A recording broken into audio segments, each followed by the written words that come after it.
গাড়ি শান্তি মতন চালাইতে পারতেছি না, গাড়ির মধ্যে বিভিন্ন রকমের শব্দ আসতেছে। গর্তের মধ্যে পড়লে হচ্ছে ডকডক করে শব্দ হচ্ছে, কিংবা চালাইতে গেলে স্টিয়ারিং বক্স থেকে শব্দ হচ্ছে, কিংবা গাতার মধ্যে পড়লে হচ্ছে আপনার স্টিয়ারিং বক্স থেকে শব্দ আসতেছে। এরকম যখন আমাদের গাড়িতে প্রবলেম হয়, আর সেই সাথে হচ্ছে গাড়ি যখন চালাতে যাচ্ছে তখন হচ্ছে ইঞ্জিন থেকে কিছু নক আসতেছে, কিংবা গাড়িতে বসে থাকলে পুরো গাড়ি হচ্ছে কাঁপতেছে। এরকম প্রবলেমে থাকলে আমরা কি করব? আমি নিয়ন স্পিড অটো কেয়ারের পক্ষ থেকে আপনাদের সকলকে স্বাগতম। এই গাড়ির হচ্ছে আমরা যে কাজটা করতেছি হচ্ছে এখন সাসপেনশনের কাজটা করতে, আর সেই সাথে হচ্ছে ইঞ্জিনের যে মাউন্টিং গুলো আছে সেই মাউন্টিং গুলো আমরা চেঞ্জ করতেছি। তো এই গাড়ির যে সাসপেনশন, সামনে শক অবজার্ভার, পিছনের শক অবজার্ভার আমরা চেঞ্জ করছি, সেই সাথে আপনার যে মাউন্টিং গুলো আছে সেগুলো আমরা চেঞ্জ করছি, গাড়ির মাউন্টিং চেঞ্জ করছি, লিঙ্ক রড চেঞ্জ করে, টায়ার রড চেঞ্জ করে, স্টিয়ারিং বক্সটা কমপ্লিট চেঞ্জ করে, সবগুলো এদিকে আছে সব পার্টসগুলো। কিন্তু আমরা কেন শক অবজার্ভার চেঞ্জ করি, কিংবা শক অবজার্ভারের কি কি সমস্যা হয় সেই জিনিসগুলো আপনাদেরকে একটু আমরা তুলে ধরার চেষ্টা করবো আর কি। তো আমরা এখানে হচ্ছে সামনের এবং পিছনের হচ্ছে দুটো শক এখানে আনে রাখছি।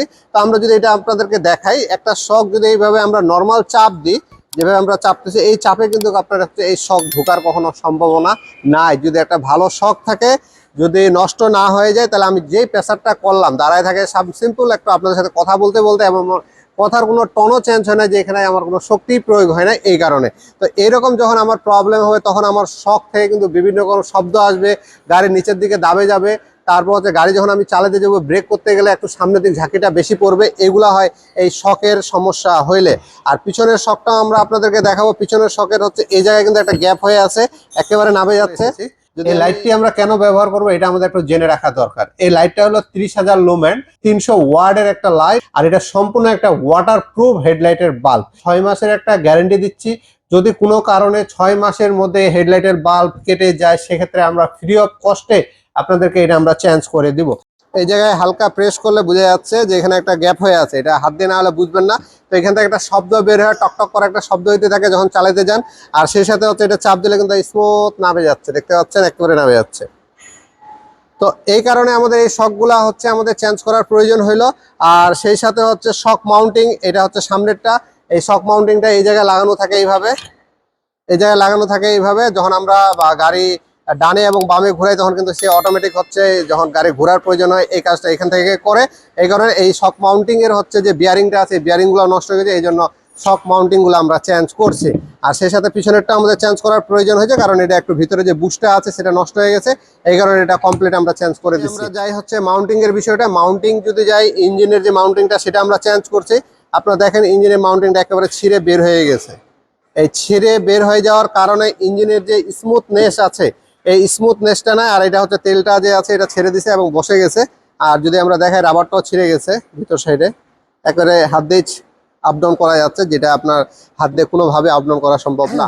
যদি এইসব কারণে হচ্ছে আমাদের গাড়িতে স্মুথনেস নষ্ট হয়ে যায়। আমরা চিন্তা করি যে এই গাড়িটা কিনলাম 5 বছর 7 বছর হয়ে গেছে, কিন্তু গাড়ি স্মুথ, কিংবা 2 বছর পরে গাড়ি স্মুথ নষ্ট হয়ে গেছে। যদি আপনাদের গাড়িতে কখনো আপনারা দেখেন সাসপেনশন কিংবা গাড়ির আউটসাইড থেকে কোনো শব্দ আসতেছে, কিংবা গাড়ি গর্তের মধ্যে পড়লে বিকট শব্দ হচ্ছে, ব্রেক করতে গেলে গাড়ি একটু দোলে যাচ্ছে, সেক্ষেত্রে আপনাদেরকে অবশ্যই একটি ওয়ার্কশপে গিয়ে হচ্ছে এটা চেক করে নিতে হবে যে আপনার কোনো সাসপেনশনের কোনো পার্টস নষ্ট হয়েছে কি না। অনেক সময় আমাদের দেখা যায় শক অবজার্ভার সব ভালো থাকে, স্টিয়ারিং বক্সও ভালো থাকে, কিন্তু বুশ আইটেম যেগুলো আছে সেই বুশ আইটেমগুলো নষ্ট হয়ে যায়। সেক্ষেত্রে কিন্তু আমাদের হচ্ছে গাড়িতে কিন্তু শব্দ বের হয়ে যায়। আর বুশ আইটেম, এই shock absorber, link rod, tyre rod এগুলো কিন্তু খারাপ হলে আমাদের আরেকটা সমস্যা আছে, যেটা হলো আমাদের অ্যালাইনমেন্টের সমস্যা। যদি আমাদের অ্যালাইনমেন্টের সমস্যা হয়, সেক্ষেত্রে আমার গাড়ির যে চাকাটা আছে সেই চাকাগুলো কিন্তু আমাদের হচ্ছে ভিতর সাইডে কিংবা বাইক সাইডে হচ্ছে, কিংবা ইন কিংবা আউট সাইডে কিন্তু আপনার চাকা খাওয়ার পরিমাণটা বেড়ে যাবে। সেক্ষেত্রে কিন্তু আপনার গাড়ির চাকা যে আছে সেই চাকা কিন্তু নষ্ট হয়ে যাবে। সেই চাকা নষ্ট হয়ে গেলে কিন্তু বাজারে বর্তমানে টায়ারের প্রচুর দাম। তো সেই জিনিসগুলো মাথায় রেখে আপনার সাসপেনশনগুলো একুরেট রাখার চেষ্টা করবেন, তাহলে আপনার গাড়ির সব কিছু ভালো থাকবে। আর মাউন্টিং যদি আপনার ঠিক মতো না রাখেন, তাহলে গাড়িতে বসে থাকবেন, যানজটে থাকবেন, গাড়ি কিন্তু নক করতেই থাকবে। আর মাউন্টিং খারাপ থাকলে কিন্তু গাড়িরও কিছু ইস্যু হয়, যেগুলো সেই সাথে হচ্ছে কিছু টেকনিক্যাল প্রবলেম আছে, সেগুলো তো সমস্যা দেখা দেয়। তো সবগুলাই আপনারা কমপ্লিট রাখবেন। মাইলেজ ভালো রাখার জন্য আপনার সাসপেনশন ভালো রাখা খুব জরুরি বিষয়, কারণ যদি সাসপেনশন খারাপ থাকে সেক্ষেত্রে আপনার গাড়ির মাইলেজও কমে যাওয়ার একটা সম্ভাবনা থাকে যায়। তো আপনাদের যদি এরকম কখনো যদি জেনুইন এবং নন জেনুইন চায়না যে কোনো পার্টস দিয়ে আপনাদের যেভাবে আপনাদের কাজ করতে সুবিধা হয় আপনারা আমাদের সাথে যোগাযোগ করতে পারেন। আপনারা আমাদের কাছে রিকন্ডিশন পার্টসের একটা স্ট্রিপ পাবেন, চায়না পার্টসের স্ট্রিপ এবং জেনুইন জাপানিজ যে অরিজিনাল যে প্রোডাক্ট আছে সেই প্রোডাক্টের হচ্ছে আপনারা এস্টিমেট পাবেন। যদি আপনাদের কখনো মনে হয় যে আপনার গাড়িটা কাজ করার প্রয়োজন, চেক করার প্রয়োজন, একটা এস্টিমেট নেওয়া প্রয়োজন, আপনারা সরাসরি আমাদের স্পিড অটোকে এসে আপনারা হচ্ছে আমাদের এই এস্টিমেটগুলো আপনারা ফ্রি অফ কস্টে আমাদের কাছ থেকে সংগ্রহ করতে পারেন। তারপরে আপনার মার্কেটে যাচাই বাছাই করে তারপরে যদি আমাদের কাছে ভালো মনে হয় তারপরে আপনি আমাদের সাথে যোগাযোগ করে আপনারা কাজগুলো সম্পূর্ণ করতে পারেন, কিংবা এস্টিমেট নেওয়ার পরে আপনার আদার্স জায়গাও আরও চেক করে কিংবা কাজগুলো করে নিতে পারেন। তবে সাসপেনশন যত ভালো রাখবেন আপনার গাড়ি তত স্মুথ থাকবে, সাসপেনশন যত খারাপ হবে আপনার স্মুথনেসটা নষ্ট হয়ে যাবে।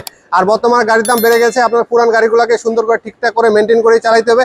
যাদের বাজেটের কোনো সমস্যা নাই ওনারা হয়তো ইচ্ছা মতন গাড়ি চেঞ্জ করতে কোনো সমস্যা নাই, কিন্তু আমাদের মতন যারা মধ্যবিত্ত লোকরা গাড়ি চালায় অবশ্যই আমাদের গাড়িগুলো টিপটপ রাখতে হবে এই কাজগুলো করে, যেন আমার এই গাড়িটা আরো 5 থেকে 10 বছর চালানোর প্রয়োজন হয়। আর সেই সাথে তো বাংলাদেশে একটু আমাদের সব মিলে একটু ক্রাইসিস যাচ্ছে, আমরা একটু সতর্ক থাকবো। কারণ হচ্ছে আমাদের এখন চুরি চামারি কিছু ডাকাতি কিছু অসাধু লোকজন ঢুকে গেছে আমাদের এই সুবিধা নিয়ে দেশের যে সংকট মুভমেন্টে। তো আপনারা এই জিনিসগুলো সব মাথায় রেখে বাড়িতে ভালোভাবে একটা সিকিউরিটি সিস্টেম করবেন, আর সেই সাথে সবার সাথে একটা কানেকশন রাখবেন, যেন কোনো জায়গায় কোনো প্রবলেম হলে আপনি আরেকজনের কাছে সাপোর্ট নিতে পারেন, কিংবা আরেকজন প্রবলেম হলে আপনি সাপোর্ট দিতে পারেন। সেই জিনিসগুলো সবাই মিলে একত্রিত হয়ে আমাদের সতর্ক থাকতে হবে। সেক্ষেত্রে হয়তো বা যে এখন যে আমাদের ক্রাইসিসগুলো চলতেছে সেগুলো থেকে আমরা উঠতে পারবো। দেশটা আমাদের, দেশটা ভালো রাখতে হবে আমাদেরকেই।